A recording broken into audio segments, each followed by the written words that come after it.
رب العالمين بارك الخلائق أجمعين والصلاة والسلام على سيد الأولين والآخرين خير المبشرين والمنذرين الملقب بالدعاء وياسين وعلى أهل بيته الطيبين الطاهرين المعصومين المظلومين ولعنة الله على أعدائهم أجمعين من يومنا هذا إلى يوم الدين.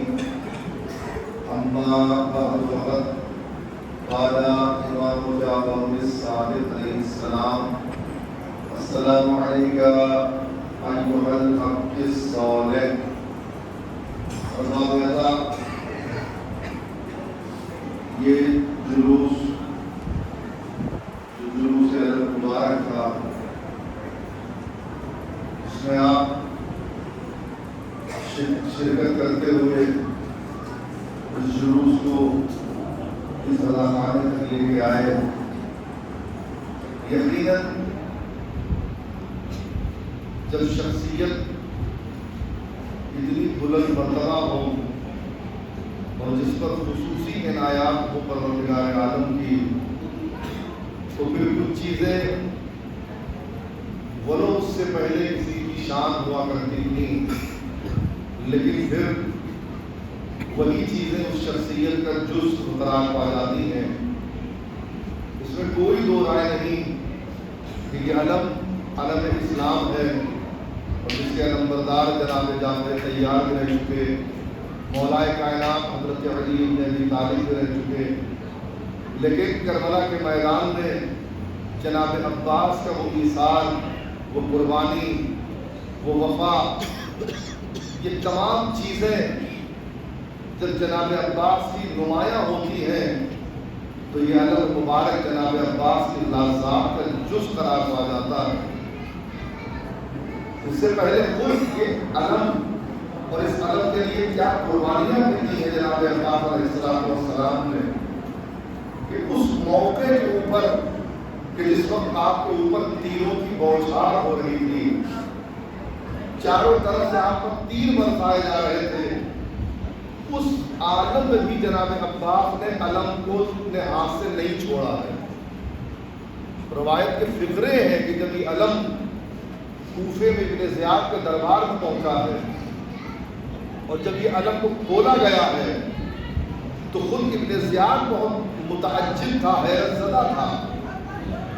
اس نے دیکھا کہ یہ علم جگہ جگہ سے چھلا ہوا ہے، کہیں پر تیر کے نشان ہے، کہیں پر تلوار سے کاٹنے کے نشان ہے، لیکن ایک مقام ایسا ہے کہ جہاں پر ایک ضرب نہیں آئی، ایک حرف نہیں اس علم پر آیا ہے. ابن زیاد بولتا ہے پسر صاحب کی طرف کہ یہ بتاؤ کہ یہ علم حسین کا علم ہے، یہ جگہ جگہ سے ٹکڑے ٹکڑے ہیں، جس کا بھرہرا چاک ہے، لیکن اس مقام کے اوپر آخر جہاں پر کوئی آخر اس علم کے اوپر حرف کیوں نہیں آیا ہے؟ وہ کہتا ہے کیسی بات کرتے ہو، اس مقام پر جناب عباس علم کو پکڑے ہوئے تھے، جس جگہ پر ان کا ہاتھ تھا اس مقام کو چھوڑ کے پورا علم تارا تھا. یہ وفائے جناب عباس ہے کہ جان دے دی ہے، جب تک جسم میں جان باقی ہے اس وقت تک علم پر کوئی حرف نہ آنے دیا، اور اگر آیا بھی ہے تو اپنی جان کے اوپر وہ تیر اور تلوار کو روکا ہے. یہ ایثار ہے جناب عباس کا. کیا کہنا اس باب الحوائج کا کہ جس کے صدقے میں دعائیں پوری ہوتی ہیں.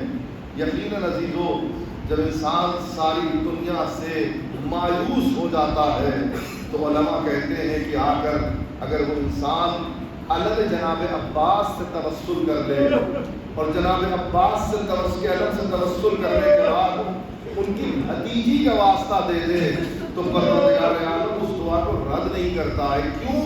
اس لیے عباس کو باب الحوائج کہا گیا. عزیزو، کیوں باب الحوائج کہا گیا؟ کبھی سوچا کریے. ہم ذاکرین پڑھ دیتے ہیں، کبھی کبھی ایسا بھی ہوتا ہے کہ وقت نہیں ہوتا ہے، ہم تفصیل میں نہیں جا پاتے ہیں. کیوں جناب عباس کو کہا گیا؟ مجھے بہت طویل مجلس نہیں پڑھنی ہے، بس صرف اور صرف 4 سے 5 منٹ اور زحمت دینی ہے. جناب عباس کی پہلی خواہش ولید کے دربار میں جس وقت امام حسین کی آواز بلند ہوئی ہے، یہی تو کہا تھا حسین نے نا کہ اگر میری آواز بلند ہو جائے تو تم دربار میں داخل ہو جانا۔ پہلا موقع تھا جب عباس کا ہاتھ قبضہ شمشیر تک گیا، لیکن ہر بھائی کا حکم ہوا، قبضے سے اپنے ہاتھ کو ہٹا لیا۔ دوسرا موقع شہادت جناب مسلم کی خبر ملی ہے، آسان نہیں عزیزو، بہن کا سہاگ اڑا ہے، عباس کی بہن بیوہ ہوئی ہے۔ یہی تو کہا تھا عباس نے، اے بہن میں رونے کے لیے منع نہیں کرتا، لیکن اتنا یاد رہے کہ تم بہادر بھائی کی بہن ہو، مجھے کوفے تک پہنچنے دو، اگر اپنے بھائی مسلم کی شہادت کا بدلہ نہ لیا تو مجھے عباس نہ کہنا۔ عزیزو سچ بتائیے کیا عباس کی یہ آرزو پوری ہوئی؟ نہیں، عباس کوفے پہنچے تو، لیکن کیفیت کیا تھی؟ سارے سرگو کے نیزہ پتھے، عباس کا سر گھوڑے کی گردن میں بندھا تھا۔ جزاکم اللہ خیر الجزا۔ بس مجلس تمام ہے، اور عباس کی تیسری خواہش کیا تھی کہ مجھے مرنے کی اجازت، مجھے لڑنے کی اجازت مل جائے، لیکن روایت کے فقرے ہیں کہ عباس کو لڑنے کی اجازت نہ ملی۔ یہ تین خواہشیں تھیں جو عباس کی پوری نہ ہوئی۔ قدرت نے کہا کہ کوئی بات نہیں، اگر خواہشیں تمہاری پوری نہیں ہوئی ہے تو میں لوگوں کی خواہشوں کو تمہارے در کا اسیر کر دوں گا۔ اس وقت تک دعائیں مستجاب نہ ہوں گی جب تک لوگ تمہارا واسطہ نہ دیں گے، تمہیں بابر حمایت قرار دے دیا جائے گا، اور عباس کو بابر حمایت کہا جاتا ہے۔